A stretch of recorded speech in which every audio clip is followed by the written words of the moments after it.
दोस्तों, सबसे पहले सब्सक्राइब करें, नोटिफिकेशन बेल दबाएं और सबसे पहले वाली ऑप्शन ऑल करें, जिससे हमारी आने वाली नई वीडियो की नोटिफिकेशन आपको फ़ौरन मिल जाएगी।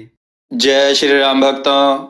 सुबह की वीडियो में जो हमने आपसे प्रश्न पूछा था कि भगवान श्री कृष्ण जी की दोनों माताओं का क्या नाम है, तो उसका उत्तर है जिस माता ने जन्म दिया था उनका नाम देवकी और जिसने पाला था उनका नाम यशोदा। चलिए आज की कथा श्रवण करते हैं। आज की कथा है औरत की मजबूरी और दुख। आइए कथा श्रवण करें। दोस्तों, यह हमारे समाज की एक बहुत ही कड़वी सच्चाई है। यह दर्दनाक घटना एक परिवार की है जिसमें परिवार का मुखिया, उसकी पत्नी और 2 बच्चे थे जो जैसे तैसे अपना जीवन घसीट रहे थे। घर का मुखिया एक लंबे अरसे से बीमार था। जो जमा पूंजी थी वह डॉक्टरों की फीस और दवाखानों पर लग चुकी थी, लेकिन वह अभी भी चारपाई से लगा हुआ था और एक दिन इसी हालत में अपने बच्चों को अनाथ कर इस दुनिया से चला गया। रिवाज के अनुसार 3 दिन तक पड़ोस से खाना आता रहा, पर चौथे दिन भी वह मुसीबत का मारा परिवार खाने के इंतजार में रहा, मगर लोग अपने काम धंधे में लग चुके थे। किसी ने भी इस घर की ओर ध्यान नहीं दिया। बच्चे अक्सर बाहर निकलकर सामने वाले सफेद मकान की चिमनी से निकलने वाले धुएं को आस लगाए देखते रहते। नादान बच्चे समझ रहे थे कि उनके लिए खाना तैयार हो रहा है।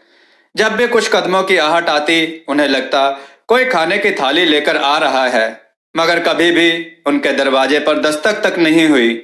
माँ तो माँ होती है, उसने घर से रोटी के कुछ सूखे टुकड़े ढूंढकर निकाले। इन टुकड़ों से बच्चों को जैसे तैसे बहला फुसलाकर सुला दिया। अगले दिन फिर भूख सामने खड़ी थी। घर में था ही क्या जिसे बेचा जाता। फिर भी काफी देर खोज के बाद 4 चीजें निकल आईं, जिन्हें बेचकर शायद 2 समय के भोजन की व्यवस्था हो गई। बाद में वह पैसा भी खत्म हो गया तो जान के लाले पड़ गए। भूख से तड़पते बच्चों का चेहरा माँ से देखा नहीं गया। 7वें दिन विधवा माँ ही बड़ी सी चादर में मुंह लपेटकर मोहल्ले के पास वाली दुकान पर जा खड़ी हुई। दुकानदार से महिला ने उधार पर कुछ राशन मांगा तो दुकानदार ने साफ इनकार ही नहीं किया, बल्कि 2-4 बातें भी सुना दी। उसे खाली हाथ ही लौटना पड़ा। एक तो बाप के मरने से अनाथ होने का दुख और ऊपर से लगातार भूख से तड़पने के कारण उसके 7 साल के बेटे की हिम्मत जवाब दे गई और वह बुखार से पीड़ित होकर चारपाई पर पड़ गया। बेटे के लिए दवा कहाँ से लाती, खाने तक का तो कोई ठिकाना नहीं था। तीनों घर के एक कोने में सिमटे पड़े थे। माँ बुखार से आग बने बेटे के सिर पर पानी की पट्टियां रख रही थी, जबकि 5 साल की छोटी बहन अपने छोटे हाथों से भाई के पैर दबा रही थी।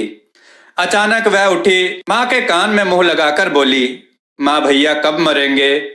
माँ के दिल पर तो मानो जैसे तीर चल गया।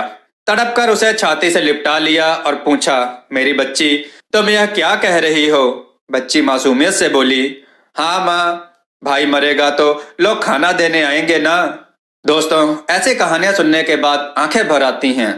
तो दोस्तों, कृपया अपनी दौलत से मंदिरों या धर्म के नाम पर चढ़ावा चढ़ाने की बजाय किसी असहाय भूखे को खाना खिलाकर पुण्य प्राप्त करें।